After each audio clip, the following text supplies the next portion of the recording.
you're going to be better off. Now, the reality is, if you want to be honest, so in some ways, people are better off. You can go to Walmart and get cheap stuff, but the beneficiaries of globalization are diffuse and ungrateful. The victims are concentrated and pissed, okay? And that's what's driving this thing in both parties. I think the difference, though, is you said two things. You said the border and you said trade. And I think that shows a little bit of the difference. When you guys talk about trade, I love it. You guys talk about NAFTA, I love it. You guys talk about selling American workers now, I love it. It's like a warm, nutritious bowl of carrots and soup. And then you put in the anti-immigrant poop. And then I can't eat it because I don't agree about the anti-immigrant poop. Well, that's what I think is the big... It's been both parties saying that to voters, and I mean, that's what Bernie Sanders used to say. We need to protect American jobs. That's what Jesse Jackson used to stand and protest at the border. Whose jobs are being taken? Cesar Chavez, he was the one who originated the phrase wetbacks to protect the Hispanics who already lived here. Okay, boo Cesar Chavez, or you boo a fact.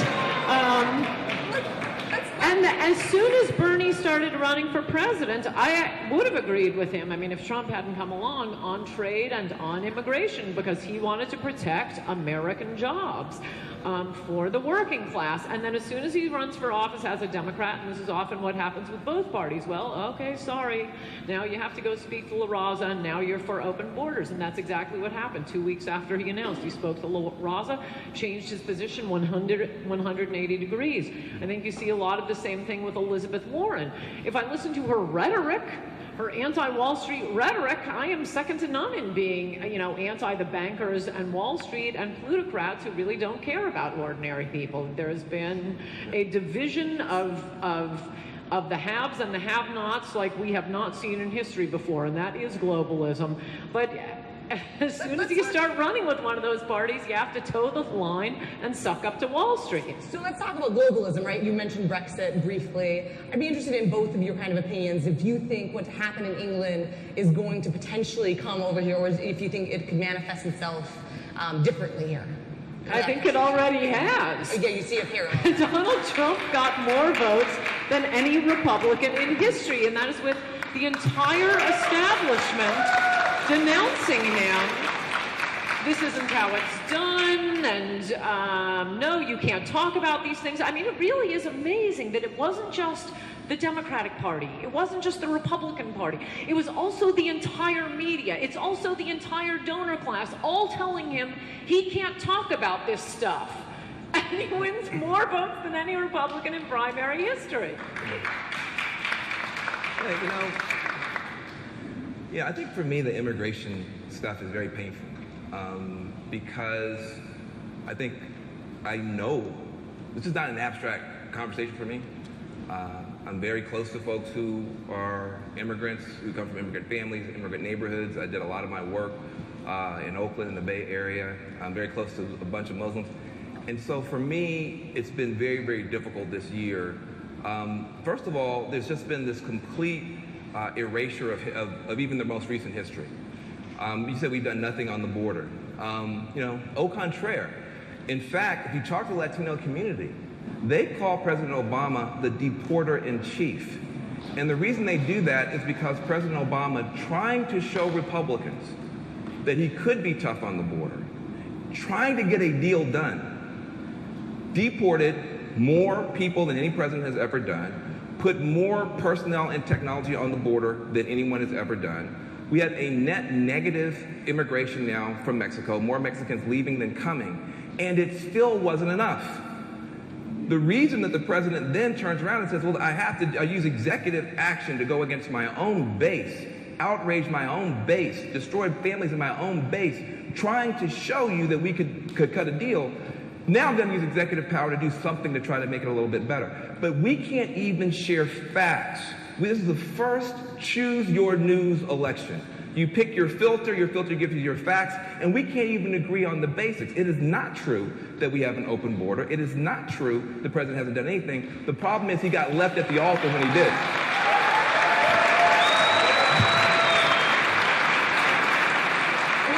Speaking of this, immigration obviously was big this week with what happened with the Supreme Court. It was a huge blow to Obama's executive action policies, effectively blocking the programs for the rest of his time in office. What is your reaction to that ruling? Were you surprised by it? And what impact do you think it was going to have here in the election? I think it'll probably help Donald Trump. I mean, the Brexit election, it wasn't about the trade deals. They can make the trade deals they want to make. Brexit was about immigration. Trump is about immigration. And it's not about not liking immigrants. Nobody's out immigranting me, especially with the Muslims. The point is, these are people who are already here. It isn't liking Muslims or liking Hispanics. It's, do we take care of the people who already live here?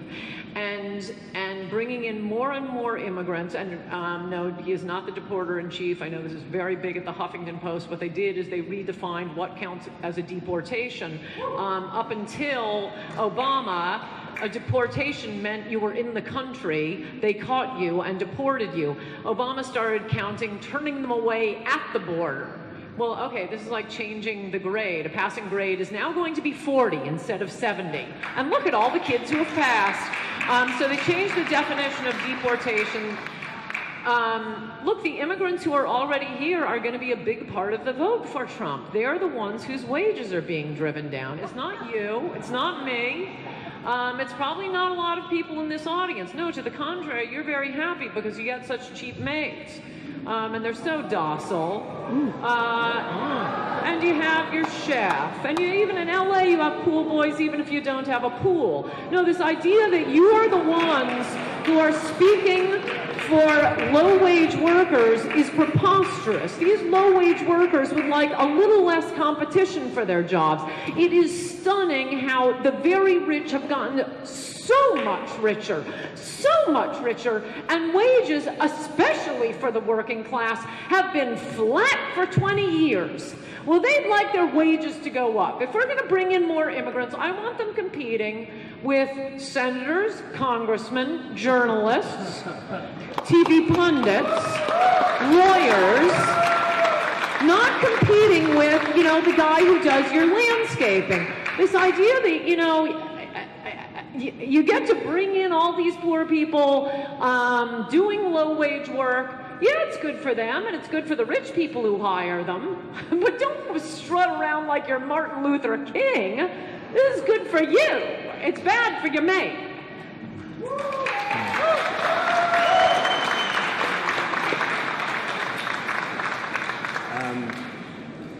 So just facts. I'll just try to hang out with the facts.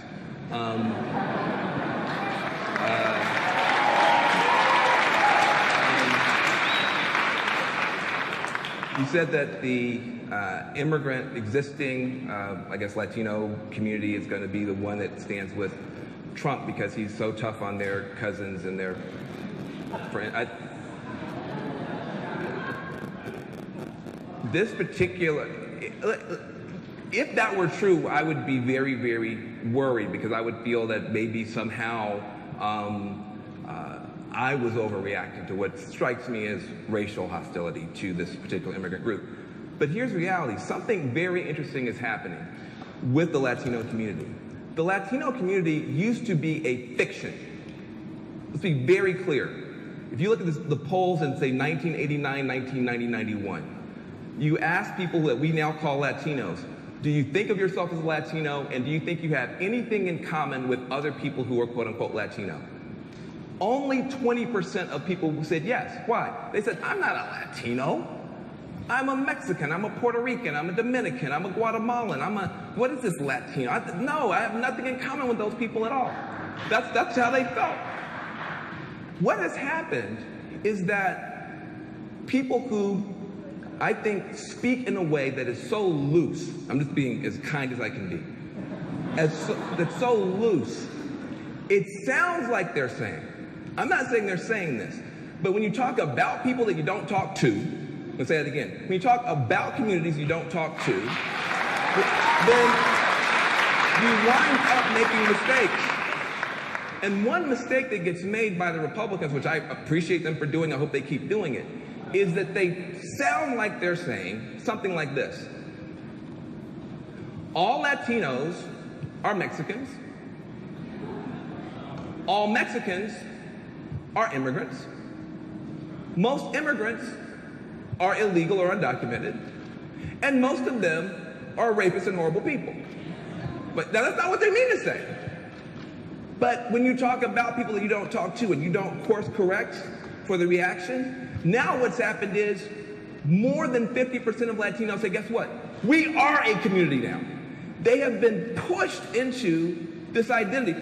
Democrats could not do this. We're not competent enough. Democrats are not good enough. This is not PC. We tried with the PC thing to utterly fail. They had nothing to do with it. But what happened is this level of antipathy and tone deafness has created now a massive political constituency. You say the immigrants are going to come his way. Right now, the Cubans, not far leftist as a community, the Cubans are 82% against Trump. The Cubans. The Mexicans are 91% against Trump. Either all of them are mishearing you, or somebody is saying something horribly offensive and you're creating the thing that you actually don't want to create.